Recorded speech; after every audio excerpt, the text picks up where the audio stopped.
할렐루야. 2월 27일 광야국제교회 주일 예배 말씀 나눔입니다. 오늘은 민수기 21장 4절에서 9절의 말씀을 가지고 잘 듣고 잘 전하자라는 제목으로 말씀을 나누겠습니다. 우리는 현재 인터넷을 통해서 모든 정보와 또 어떤 질문에 대한 답을 몇 번의 키보드 두드림으로 그 자리에서 얻을 수 있는 시대에 살고 있습니다.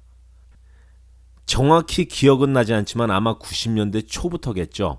컴퓨터, 인터넷, 맨 처음에는 이제 카폰이 발전해서 아령 같은 그 셀폰 여러분들 기억나시죠?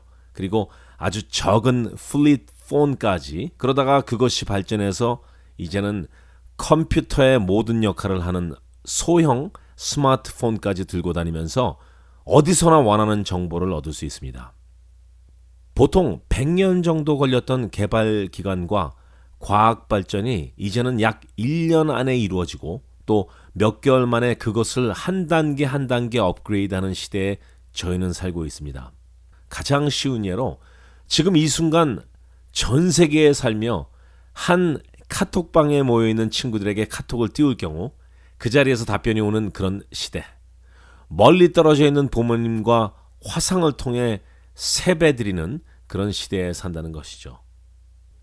저의 학창시절이었던 7080 시대에 상상이나 했겠습니까?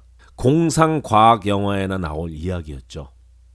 오늘 본문의 내용을 통해 하나님께서 주시는 마음을 한번 여러분들과 나누었으면 합니다.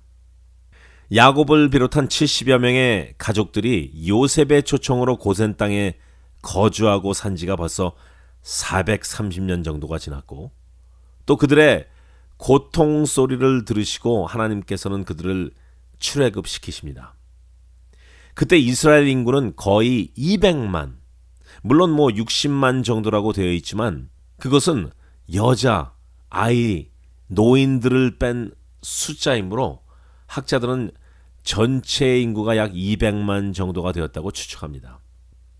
그 200만이란 인구들이 광야에 모여 제각기 떠들고 아이들은 뛰어놀고 노인들은 서로 애굽에서의 지긋지긋한 그 노예 생활에 대해 여기저기 모여 불평하고 또 현재 모세를 비롯한 리더십의 잘한 점 서로 토의하다 가끔 언성을 높이기도 하고요. 여인들은 서로 모여서 요즘 피부가 너무 나빠졌는데 무엇을 발라야 되냐? 과연 쑥으로 화장품을 만들까 하는 이런 이야기들도 있을 수 있고요. 또 청년들은 저쪽에서 공을 차며 또는 어쩌면 외부의 적들이 공격할지 모르는 것을 대비해서 소리내며 훈련을 하기도 하고 또 어떤 그룹은 각자 텐트에 모여서 소그룹 모임을 하며 소리질러 기도도 하고 아주 시끌벅적했을 것입니다. 근데 200명의 소리가 아니었잖아요. 200만 명의 소리였습니다.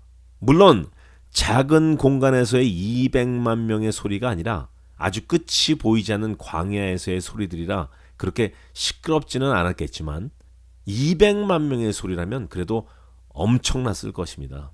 그런 그들이 이번에는 한 목소리로 불평들을 늘어놓기 시작합니다.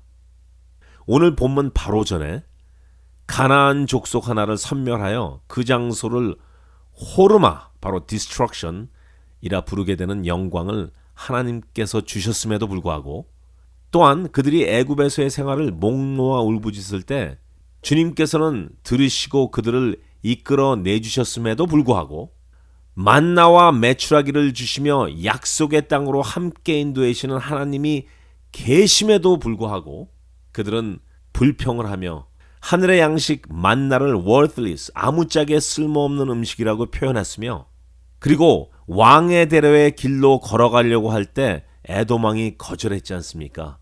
이 모두가 하나님과 모세의 잘못이라며 원망하는 장면이 나옵니다.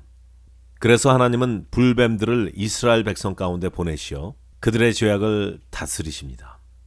불뱀에 물린 사람들은 죽음을 면치 못했습니다. 맹독성의 불뱀. 항상 그랬듯이 이스라엘 백성들은 또 하나님께 범죄함의 용서를 빌며 뱀들이 떠나가도록 청원을 했습니다. 하나님께서는 모세에게 놋뱀을 만들어 장대 위에 달고 뱀에게 물린 자마다 그것을 보게 되면 살리라는 해독의 방법을 가르쳐 주십니다. 모세가 그렇게 전했을 때 뱀에게 물린 모든 자들이 노뱀을 쳐다본 즉 모두 살더라라는 사건이 본문의 내용입니다. 자, 서두에서 나누었듯이 200만 명의 사람들의 한 목소리로 내는 불평의 소리들 엄청났을 것입니다. 옆에서 하는 소리들이 잘 들리지 않았을 것입니다. 게다가요, 소도 있었죠, 양도 있었죠, 개들의 울음소리도 있었죠. 또 하나님께서 주신 해독 방법, 이 해독의 방법을 모세에게 주었고 그것을 모세가 200만 명 사람들에게 알려주었을 것인데 맨 뒤에 있는 사람들은 아무리 모세의 목소리가 컸다고 할지라도 과연 들렸을까요? 그때 출애굽 전체 카톡방이라도 있어서 모세가 공지사항으로 자, 노뱀을 보세요. 그럼 나아요. 라고 올려 공지한 것도 아니고요. 메신저, 왓츠앱, 페이스북, 인스타그램 이런 것도 존재를 안 했잖아요. 그렇다고 그 당시 고조선에 있는 아주 좋은 콘서트 대형 스피커를 장만해야 된다. 그리고 마이크까지 준비해야 된다고 이런 것도 아니었잖아요. 그렇죠? 대형 프로젝트를 사용해서 파워포인트를 띄운 것도 아니고요. 정말 이 해독 방법을 어떻게 전해 들었을까요? 그것은 바로 입에서 입으로 통했을 것입니다. 옆 텐트에서 자고 있던 또는 자기들끼리 모여 불평을 하고 또 가족 멤버 중에 불뱀에 물려서 사망 직전까지 가며 소리 지르고 있는 환자들 그리고 울부짖는 가족들에게 여봐, 철순의 가족, 영인의 가족 여기 지금 해독 방법이 전해졌다네. 빨리 저 앞으로 가서 장대 위에 있는 노뱀을 바라보면 바로 낫는다 그러네. 막 전해주었을 거 아니겠습니까? 그쵸? 이게 무엇인지 아십니까? 이게 바로 복음 전도의 시초입니다. 사망의 길에서 생명을 살리는 해독 방법의 전함, 복음 전함 말이죠. 첫 번째 복음 전도의 시초는 언젠지 아십니까? 바로 유월절. 그 유월절에 어린 양의 피로 문설주와 임방에 발라서 이때도 물론 카톡은 없었죠. 여기저기 돌아다니면서 알렸겠죠. 사실 출애굽 때 나온 사람들이 꼭 이스라엘 백성만은 아니었습니다. 온갖 잡족이 섞여 있다고 했습니다. 출애굽기 12장 38절에 보면 수많은 잡족과 양과 소와 심이 많은 가축들. 이때 잡족, mixed multitude, 이 사람들 어떻게 유월절의 구원의 방법을 들었겠습니까? 바로 옆집에 사는 유대인 가족이 전해줬던지 이것이 바로 전도의 시초입니다. 자, 다시 돌아가서 이 광야에서 여기저기 흩어져서 텐트를 치고 있던 200만 사람들에게 이 사람 저 사람이 다가가서 전한 것입니다. 바로 이 해독 방법, 살아남는 방법, 구원의 방법을요. 바로 입에서 입으로 전했다는 것입니다. 여기까지는 좋습니다. 아주 쉽습니다. 근데 이 다음부터가 문제입니다. 전하는 것은 쉬운데요. 정확히 전해야 됩니다. 그래서 오늘 제목을 잘 듣고 잘 전하자입니다. 장대에 달린 노뱀을 봐야 돼요. 그러면 살아납니다. 이 생명을 구할 구원의 방법을 정확히 알려줘야지. 그렇지 않고 아까 순이 엄마가 뭐라고 그랬더라? 이 장대의 노뱀을 보면 오히려 죽는다 그랬나? 아, 장대만 보라 그런 것 같아요. 아니면 노뱀을 보고요. 그것을 땅에다 그리면 된대요. 또는 장대를 보자마자 장대를 잡고 흔들어야 된대요. 그러면 산대요. 아니면 장대와 노뱀이 중요한 게 아니라 청동색의 불뱀을 잡아서 그 이빨에서 나오는 독으로 해독을 해야 된대요. 이따위로 전했다간 그냥 죽음으로 떨어지는 것이죠. 이것들이 바로 정확하게 알지 못하고 정확하게 전하지 못하는, 아니면 정확한 구원의 방법을 이상야릇하게 말을 바꿔 전해주는 이단이나 그 잘못 가르쳐준 덕분에 영원한 생명이 아닌 영원한 불에 빠질 수 있다는 것입니다. 예수님 외에 다른 신을 믿어도 천국 가는 길에서 다시 만납니다. 그러니 모든 신을 믿으면 돼요. 라든지 예수님의 아버지는 하나님, 그리고 하나님의 아내는 누구 사모. 왜 이런 것들이 우리나라 대한민국에서 만들어진지 참 모르겠습니다. 하여튼 이상한 이단이 많습니다. 우리는 정확한 복음을 알아야 되고 그리고 그것을 정확하게 전해야 됩니다. 너무 많이 늘어놓아도요. 전하는 사람은 괜찮을지 몰라도 듣는 사람들은 헷갈릴 수가 있으니까 간단히 정리해서 전하는 방법을 연습했으면 좋겠습니다. 여러분들에게 한번 물어볼게요. 제가 만약 믿지 않은 영혼이라고 생각하고 제가 여러분들에게 가서 저 복음에 대해서 알고 싶습니다 하면 여러분들은 어떻게 저에게 정확한 복음을 전해서 저같이 믿지 않은 영혼들을 영원한 생명의 길로 함께 걸어갈 수 있도록 이끄시겠습니까? 두 번째, 이 본문을 통해서 주님께서 주시는 감동은요. 이 노뱀의 구원은 예수님의 십자가의 구원의 예표입니다. 요한복음 3장 14절에서 15절의 말씀, 모세가 광야에서 뱀을 든 것 같이 인자도 들려야 하리니 이는 그를 믿는 자마다 영생을 얻게 하려 하심이니라. 요한복음에서는 믿기만 하면 영생을 얻는다고 했는데, 그런데 우리가 그것을 전함에 있어서 평소에 전하는 사람, 바로 전도하는 사람들의 삶과 그들의 인생의 경로들이 너무나 좋은 평가를 받을 정도로 바르고 선했다면 믿기만 하세요라는 아주 쉬운 청함에 저 사람의 그동안의 삶을 보니까 한번 교회 가볼까? 한번 믿어볼까? 하는 불신자들의 마음을 움직이는 동기가 됩니다. 평소 믿는 사람들의 삶이 아닌 사기치고 악랄하게 뜯어내고 나쁜 악한 짓을 다하고 사랑과 긍휼, 자비의 마음이 전혀 없는 그런 사람들이 전하는 해독, 구원의 방법을 과연 전해 듣겠냐는 것이죠. 어쩌면은 나 더 안 믿을 것 같아 당신을 보니까 이렇게 얘기할 수도 있고요.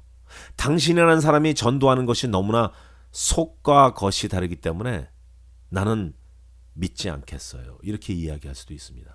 이 쉬운 해독의 방법, 구원의 방법을 위해서 정말 믿는 우리들이 세상 가운데 나가 잘 섬기며 잘 행동하고 예수님의 마음으로 사랑을 나누어 주어야 합니다. 그 자체가 사실 믿지 않는 사람들의 마음을 열어주고 또 움직이게 하는 동기라는 것입니다. 물론 크게는 하나님께서 다 계획 가운데 하실 일이 있겠지만 저는 지금 작은 디테일을 이야기하는 것입니다. 잘 듣고 잘 전하자 이전에 전하는 사람들의 삶이 정말 예수님의 향기를 뿜어내는 그런 삶을 살아야 되는 게 그 전제 조건입니다. 세 번째, 하나님께서 이 본문을 통해서 주신 감동은요. 모세가 광야에서 든 노뱀 장대는 열왕기하 18장 4절의 내용처럼 히스기야 왕이 여러 산당들을 제거하며 주상을 깨트리며 아세라 목상을 찢으며 모세가 만들었던 노뱀을 부수고 그것을 이스라엘 누스단 구리 조각으로 불렀다고 합니다. 한낱 구리 조각으로요. 아니 그 수십만 수백만 불뱀에게 물린 사람들이 보기만 해도 살게 했던 그것도 장차 오실 예수님의 십자가의 예표와 같은 그 노뱀 장대를 신앙 쇄신운동으로 깨부시고 구리 조각이라고 폄하했던 이유가 무엇일까요? 그것은 바로 그 자체만으로 우상 섬김을 했다는 것입니다. 십자가의 목상, 이거 자체만으로도 엄청난 능력이 있으면 여러분들은 믿으시죠? 맞습니다. 그 십자가 자체만으로도 엄청난 능력이 있습니다. 하지만 그 십자가 목상만이 복음의 전부가 아닙니다. 이것은 복음 안에서 예수님이 우리의 죄를 위해서 죄의 형틀인 십자가상에서의 죽으심의 도구로 사용했을 뿐입니다. 이 십자가 목상 자체가 예수님보다 먼저 있어도 안 된다는 것입니다. 바로 예수님 뿐입니다. 그 노뱀 장대의 능력을 아마 출애굽 때부터 전해 들은 이스라엘 후손들, 백성들과 제사장들은 엄청 우상처럼 받들였을 것입니다. 여호와 하나님보다는 살아있는 불뱀도 아니고 노스로 만든 청동뱀과 장대를 보고 소위 비나이다 비나이다 했을지도 모릅니다. 그러니 히스기야 왕이 그것을 부숴버리고 하나님께 모든 것을 고정하라고 했겠냐고요. 여러분들 오해하지 마십시오. 십자가 그 자체의 그림, 목상, 배지를 통해서도 크나큰 능력이 있다고 전 믿습니다. 하지만 그것이 하나님, 예수님, 성령님이 아니라는 것입니다. 우리가 사실 비본질에 목숨을 거는 것이 참 많습니다. 우리 광야국제교회는요, 정말 비본질에 너무 신경을 안 쓰는 참 상큼한 교회입니다. 그런데 다른 목사님들이 개척하신 개척교회를 보면요, 함께 떡을 떼야 된다고 하면서 이번 주는 어떤 국밥, 다음 주는 어떤 반찬, 어떤 음식으로 막 사모님들과 주방 봉사자들이 머리를 앓는다고 합니다. 우리가 나서서 마르다를 자청하는 것이에요. 그리고 그 안에서 지치고 힘들어하고 시험 들고 이러려니 저희 광야국제교회는 음식은 안 먹고 가끔은 먹습니다. 중국집에 가서 짜장면도 먹고 이런데 음식은 안 먹고 커피와 과자, that's it. 이게 얼마나 좋습니까? 비본질에 목숨을 걸지 말자고요.